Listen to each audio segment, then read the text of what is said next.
창세기 13장 1절에서 13절까지의 말씀, 저하고 함께 교독하도록 합니다. 제가 먼저 읽겠습니다. 아브람이 애굽에서 그와 그의 아내와 모든 소유와 롯과 함께 네겝으로 올라가니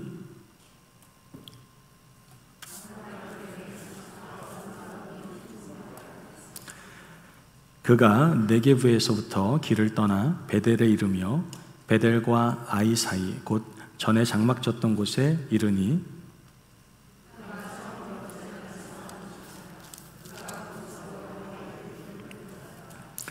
아브람의 일행 롯도 양과 소와 장막이 있으므로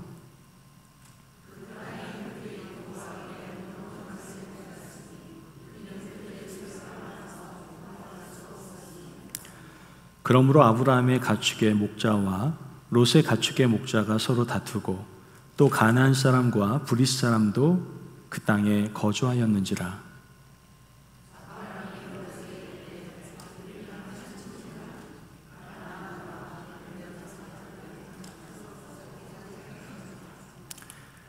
내 앞에 온 땅이 있지 아니하냐. 나를 떠나가라. 내가 좌하면 나는 우하고 내가 우하면 나는 좌하리라.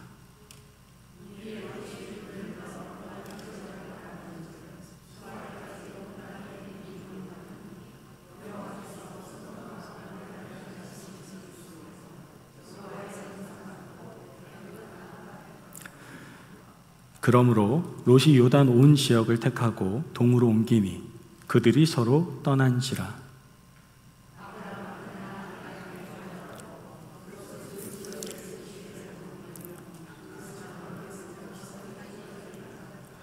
함께 읽겠습니다. 소돔 사람은 여호와 앞에 악하며 큰 죄인이었더라. 아멘. 오늘 우리에게 주신 하나님의 말씀입니다. 아멘. 주신 하나님께 감사드립니다. 우리 자리에 앉도록 하겠습니다. 우리 말씀 위해서 함께 기도합니다. 하나님 감사합니다. 오늘 우리에게 귀한 말씀의 은혜 허락하시기 위해서 이 시간 허락하심을 너무나도 감사합니다.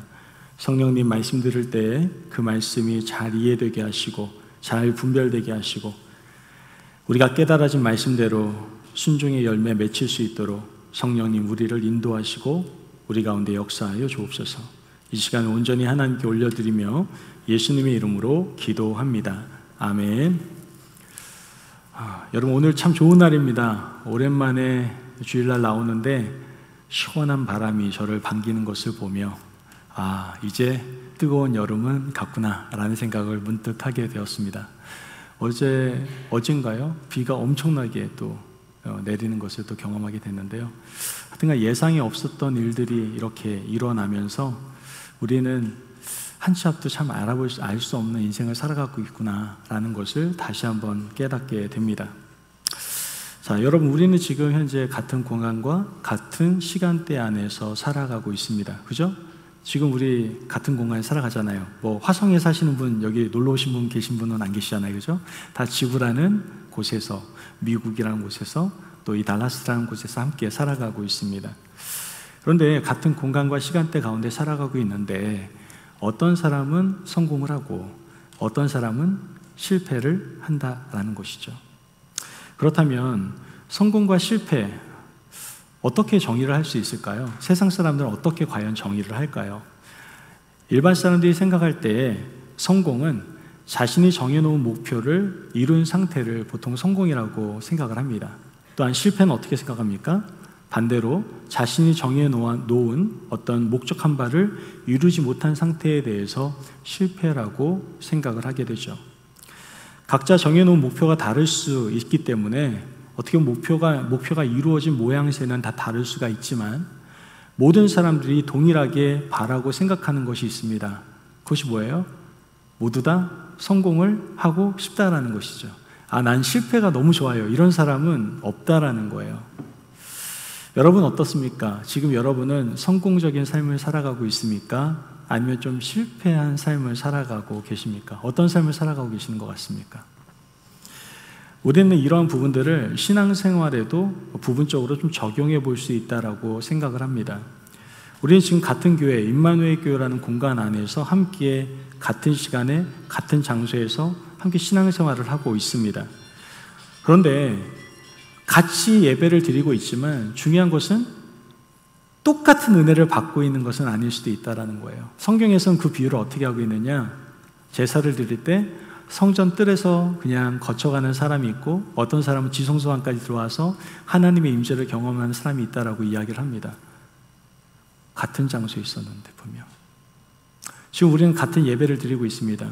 이 시간에 어떠한 사람은 정말 율법적으로 와야 되니까 주일날 왠지 안 오면 찝찝하니까 오신 분도 계실 수 있고요.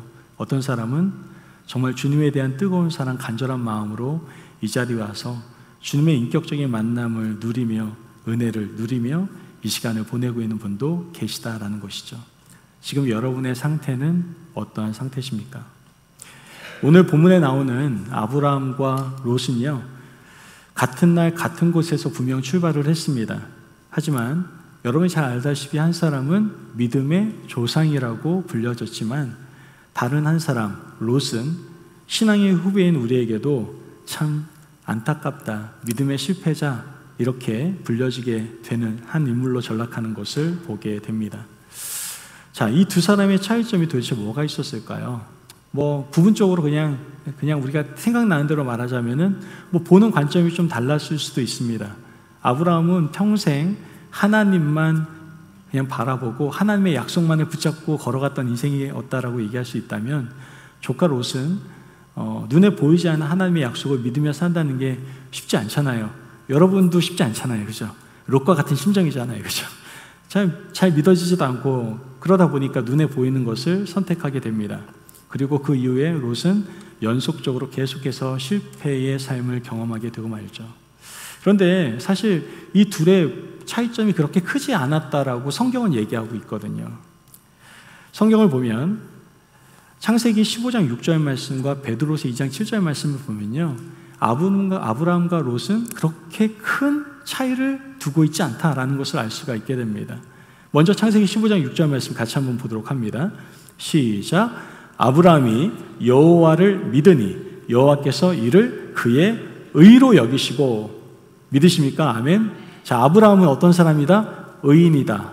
동의하십니까? 아멘. 예, 맞아요. 아브라함은 의인이었습니다. 자, 그렇다면 롯은 악인이었습니까? 그래서 실패한 삶을 살았던 겁니까? 그렇지 않습니다. 베드로서 후서 2장 7절 말씀 같이 한번 읽어보도록 하겠습니다. 베드로서 2장 7절 말씀 시작. 무법한 자들의 음란한 행실로 말미암아 고통당하는 의로운 롯을 건지셨으니. 롯이 어떤 사람이라고요? 의로운 사람이었다고요. 의인이었단 말이에요, 롯도. 성경은 둘의 큰 차이를 두고 있지 않습니다. 그런데 한 사람은 믿음의 조상이 되었고 한 사람은 믿음의 실패자가 되었다라는 거예요. 이걸 우리에게 한번 적용해 볼까요? 의로운 사람은 어떠한 사람입니까?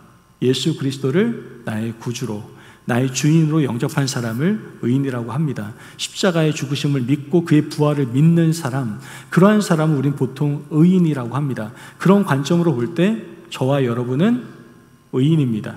누가 뭐라고 해도 야, 너 과거 좀 생각해봐 라고 얘기해도 우리는 그 사실을 믿는다면, 예수님을 믿는다면 우리는 의인입니다. 똑같은 의인이에요. 그런데도 불구하고 이곳에 똑같은 자리에 똑같은 시간에 앉아있음에도 불구하고 은혜 받는 게 다를 수 있다는 것, 그 은혜 받는 것의 차이에 따라서 인생이 바뀔 수도 있다는 것을 성경은 우리에게 지금 말씀하고 있다는 것이죠. 자, 롯은 분명 의로운 자였다라고 베드로후서에서는 고백을 합니다. 의로운 자였음에도 불구하고 그렇다면 왜 롯은 실패한 인생이 되었을까? 우리는 한번 점검해 보면서 우리가 절대로 그러한 실수를, 잘못을 범하는 자리에 있으면 안 된다라는 것을 생각해 봐야 되겠죠. 자, 첫 번째, 롯이 어떠한 잘못을 했습니까? 따라해 볼까요? 롯은, 딱 나오면 이게 딱 나올 거예요. 자, 롯은 잘못된 선택을 했습니다. 여기서 가장 중요한 단어는 잘못된 선택입니다. 예, 롯은 실패한 인생을 살았던 가장 큰 이유 중에 하나가 잘못된 선택을 했다라는 거예요. 아브라함과 롯이 물질의 복을 넘치게 받기 시작합니다. 그래서 가축이 막 많아지니까 비좁은 땅에서 같이 살기가 너무나 힘든 거예요. 그래서 서로 좀 편하게 살기 위해서 갈라서자라고 아브라함이 조언을 합니다. 그래서 아브라함은 조카 롯을 불러서 먼저 네가 선택해라 라고 선택 우선권을 주게 되죠. 창세기 13장 9절 말씀을 보면 내 앞에 온 땅이 있지 아니하냐 나를 떠나거라. 내가 좌하면 나는 우하고 내가 우하면 나는 좌하리라. 이렇게 얘기합니다. 지금 롯에게 선택의 기회가 주어졌습니다. 롯은 어떠한 결정을 하게 됩니까? 그때 여러 가지 상황을 볼 때 롯이 좀 사양했어야 된다 여러 가지 이야기들이 있지만 어찌됐든 결론은 선택 우선권을 받은 거니까 일단 그 시점부터 한번 보자고요. 선택 우선권을 받은 롯의 입장에서는 주변을 한번 둘러봤을 겁니다. 그리고 가장 좋은 눈앞에 아주 아름답게 펼쳐진 땅을 보게 되었을 겁니다. 창세기 13장 10절에 11절 말씀을 한번 같이 읽어보도록 하겠습니다. 시작. 이에 롯이 눈을 들어 요단 지역을 바라본즉 소알까지 온 땅에 물이 넉넉하니 여호와께서 소돔과 고모라를 멸하시기 전이었으므로 여호와의 동산 같고 애굽 땅 같았더라. 그러므로 롯이 요단 온 지역을 택하고 11절이요. 그러므로 롯이 요단 온 지역을 택하고 동으로 옮기니 그들이 서로 떠난지라. 아멘. 자, 말씀을 보니까 지금 롯은 눈을 들어서 살기 좋은 땅을 살펴보기 시작한 겁니다. 그리고 그 땅을 선택을 하게 되었던 것이죠. 여러분, 우리 인생을 살아가면서 조심해야 될 것이 있습니다. 그것이 무엇이냐? 선택을 잘해야 된다라는 거예요. 선택에 따라서 우리에게 분명한 고통이 따를 수 있다는 것을 우리는 꼭 기억할 수 있어야 되는 것이죠. 지금 롯의 선택의 기준은 무엇이었을까요?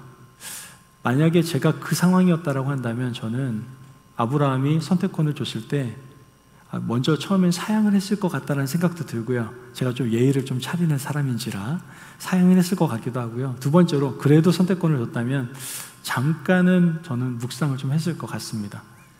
하나님께 내가 어디로 가는 게 좋을까를 한번 물어보지 않았을까라는 생각을 한번 해보게 돼요. 근데 롯은 그런 모습조차 보이지 않았던 것 같아요. 롯의 선택의 기준은 딱 한마디로 요약됩니다. 먹고 살기 좋은 곳, 지금 말하는 물질이었습니다. 보다 잘 먹고 더 기름진 곳, 물이 넉넉한 동편 요단 평야를 선택하게 되었던 것이죠. 이 잘못된 선택의 결과를 베드로서 2장 8절에서는 이렇게 말하고 있습니다. 베드로서 2장 8절 말씀 같이 한번 읽어볼까요? 시작. 이는 이 의인이 그들 중에 거하여 날마다 저 불법한 행실을 보고 들으므로 그 의로운 심령이 상함이라. 아멘. 자, 여기서 상함이라 이렇게 얘기하고 있는데요. 이 상함이라는 뜻을 헬라어 원어로 보면 바사니조라는 단어입니다. 이 바사니조라는 단어는 뭐냐면은 고문을 당하다, 고통을 당하다라는 뜻을 가지고 있습니다. 즉 잘못된 선택, 그 결과가 어떻게 됐다는 거예요? 롯은 그 잘못된 선택으로 인하여 심적으로 굉장히 큰 고통을 받을 수밖에 없었다라고 성경은 우리에게 이야기해주고 있다는 것이죠. 여러분, 잘못된 선택을 하면요 반드시 우리에게 고통이 따를 수밖에 없습니다. 성경을 한번 보세요. 그 잘못된 선택이 얼마나 많은 고통을 가져다 줬는지. 우리가 새벽 예배 때 함께 말씀을 묵상하지 않습니까? 다윗에 대해서. 다윗은 정말 열심히 살았던 사람이고요, 하나님의 마음에 합했던 사람입니다. 그가 딱 두 번의 실수를 하거든요. 잘못된 선택을 해요. 그 사건이 뭡니까? 첫 번째가 밧세바 사건이고요, 두 번째가 바로 인구조사 사건입니다. 그 잘못된 선택으로 인하여 다윗에게는 분명한 하나님의 고통이, 하나님께서 주시는 고통이 따랐다라는 것을 우리는 보게 됩니다. 여러분, 오늘 우리가 선택하는 지금 현재 기준은 무엇입니까? 자녀 교육입니까? 사업입니까? 건강입니까? 아니면 노후 대책입니까? 아니면 재산을 불리는 것입니까? 여러분, 우리는요 내 영혼과 내 신앙생활이 유익한 것이 무엇인지를 우리는 생각해 볼 수 있어야 합니다. 믿는 자들의 선택의 기준은 세상 사람들과 분명히 구별되어져야 되고 분명히 달라야만 합니다. 어떻게 달라야 될까요? 사람들은 돈에 쫓아 살아가고 명예에 쫓아 살아가고 권력에 쫓아 살아가지만, 그리고 자기의 유익에 따라 살아가지만, 하나님의 사람, 믿음의 사람들은 내가 어떻게 하면 의롭게 살 수 있을까? 내가 어떻게 하면 더 예배에 집중하고 승리할 수 있을까? 내가 어떻게 하면 하나님의 영광을 위해 살 수 있을까? 이런 고민을 하며 올바른 선택을 하며 살아가게 된다라는 것이죠. 여러분 부탁드립니다. 영원히 후회하지 않는 인생이 되기 위해서 잘못된 선택하지 마시고요. 언제나 하나님께 분별력을 구하고 지혜를 구하시면서 바른 선택, 올바른 선택을 하며 살아가시는 저와 여러분이 되시길 주님의 이름으로 축복합니다. 아멘. 자, 롯은요, 첫 번째 잘못된 선택을 했어요. 그렇다면 두 번째는 뭘까요? 따라해볼까요? 롯은 잘못된 결단을 했습니다. 여기서 중요한 건 뭐예요? 잘못된 결단을 했어요. 잘못된 선택 이후 롯의 행적을 한번 살펴보면요, 그는 선택뿐만 아니라 계속해서 잘못된 결단을 하게 되는 것을 보게 됩니다. 창세기 13장 12절에서 13절 말씀 같이 한번 보도록 하겠습니다. 시작. 아브람은 가나안 땅에 거주하였고 롯은 그 지역의 도시들에 머무르며 그 장막을 옮겨 소돔까지 이르렀더라. 소돔 사람은 여호와 앞에 악하며 큰 죄인이었더라. 아멘. 자, 롯은요 지금 어떻게 하고 있습니까? 좀 더 물이 많은 곳, 좀 더 먹고 살기 편한 곳으로 이동을 하기 시작합니다. 그러다 보니 죄악의 심장부인 어디까지 들어간 거예요? 소돔까지 이르게 된 겁니다. 가까이 와서 보니까 이 소돔은 정말 장난이 아닌 땅이었어요. 항상 그 이상을 생각하시면 되는 땅이더라고요. 부패하고 사악한 큰 죄인들이 가득 모여 살고 있었던 곳이 바로 이 소돔이었습니다. 자, 이런 분위기면 좀 믿음의 사람이라고 한다면 이 정도쯤 되면 돌아서야 되는 거 아니겠습니까? 아, 여긴 아닌 것 같다. 요즘 뭐 캘리포니아에 사시는 분들이 이쪽으로 많이 오신다고 하더라고요. 거기 뭐 동성애 이슈부터 시작해서 굉장히 많이 문화적으로 타락하다 보니까 자녀 교육 뭐 여러 가지 고민하다가 그래도 보수적인 달라스 지역에 많이 오신다는 얘기를 얼핏 들었습니다. 어쨌든 우리 믿음의 사람이기 때문에 영적인 느낌과 분별력이 있거든요. 성령님이 느껴주시게 하시는 게 있잖아요. 잘못됐다 싶으면 어떻게 해야 돼요? 아, 여긴 아닌 것 같다고 돌아서면 되는데 지금 이 롯은 그렇게 하지 않았다는 것이죠. 성경은 분명히 악은 모든 모양이라고 버리라고 분명히 우리에게 말씀해 주고 있습니다. 이 말씀이 롯 가운데 잠재적으로라도 이렇게 좀 역사가 되어졌다면 아마 롯은 돌아서는 결단을 하고 아마 이 성 다른 곳으로 이주를 했을 겁니다.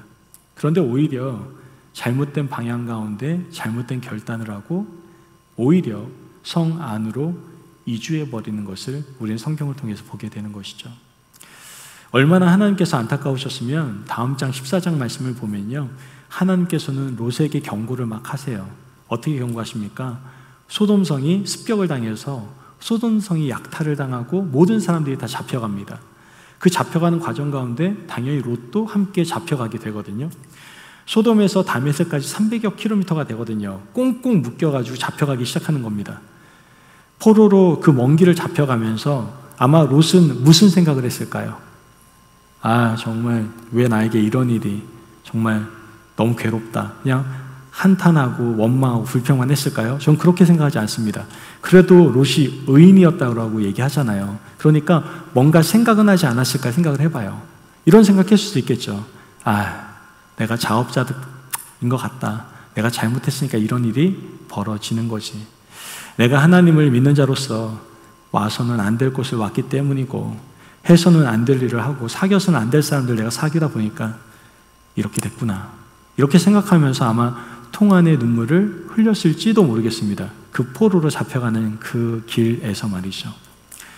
하나님께서는 롯을 긍휼히 여기셔서 어떻게 하십니까? 아브라함과 그의 사병 318명을 보내셔서 롯을 구원해 주셨습니다.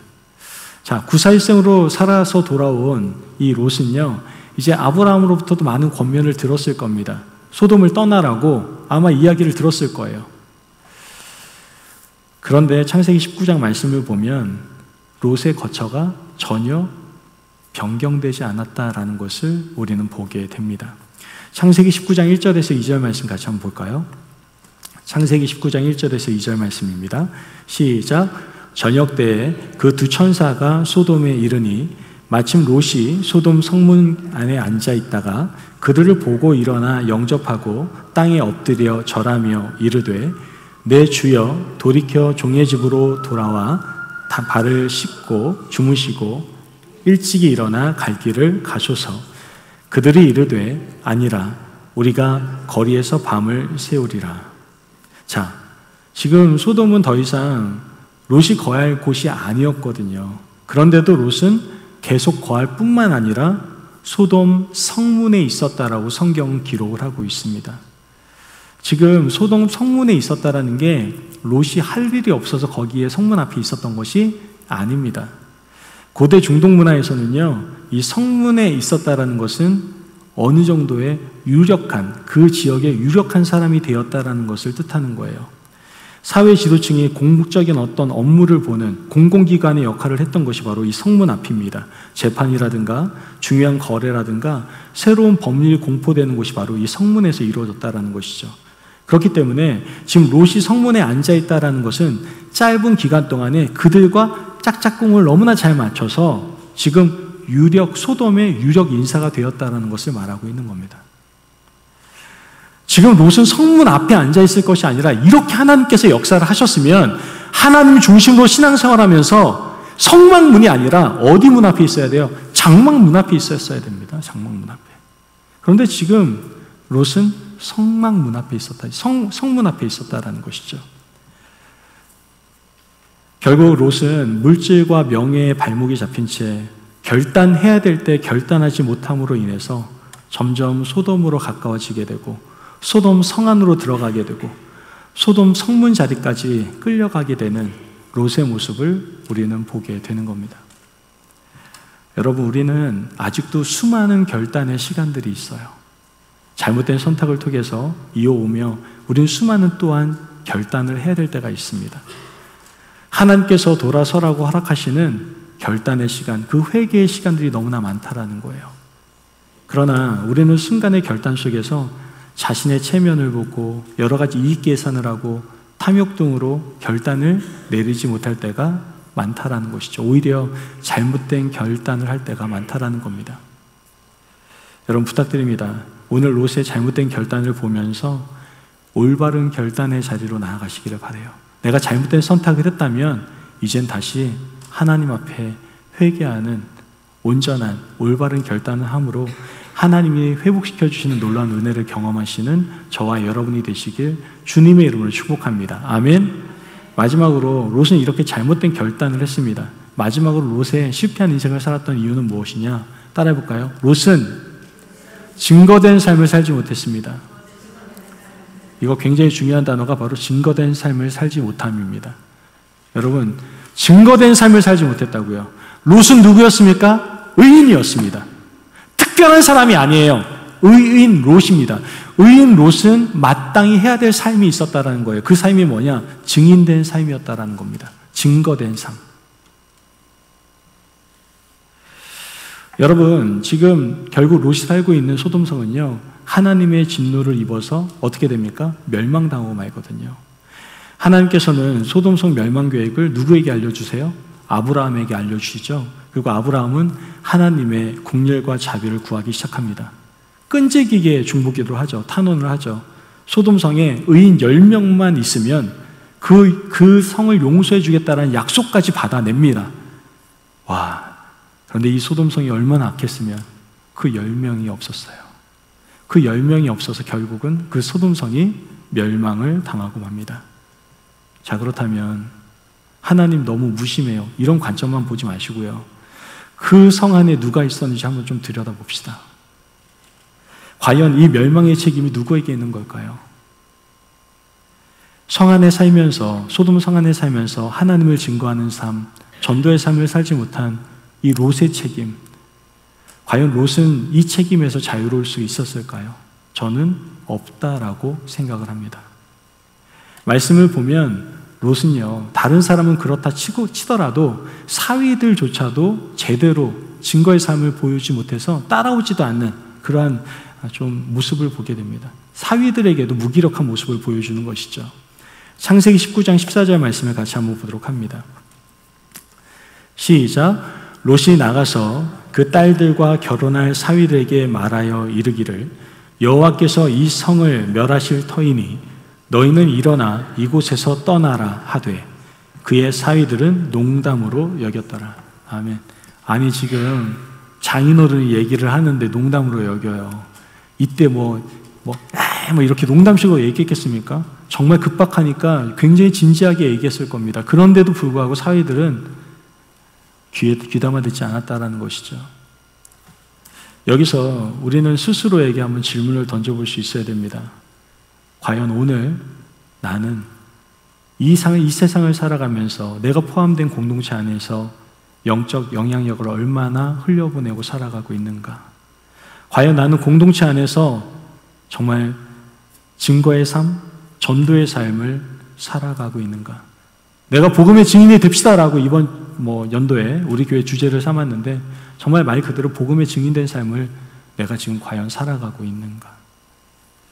여러분, 하나님의 자녀로서 성도로 살아가면서요, 어떤 선택에 대한 실수 또는 잘못을 범할 수 있습니다.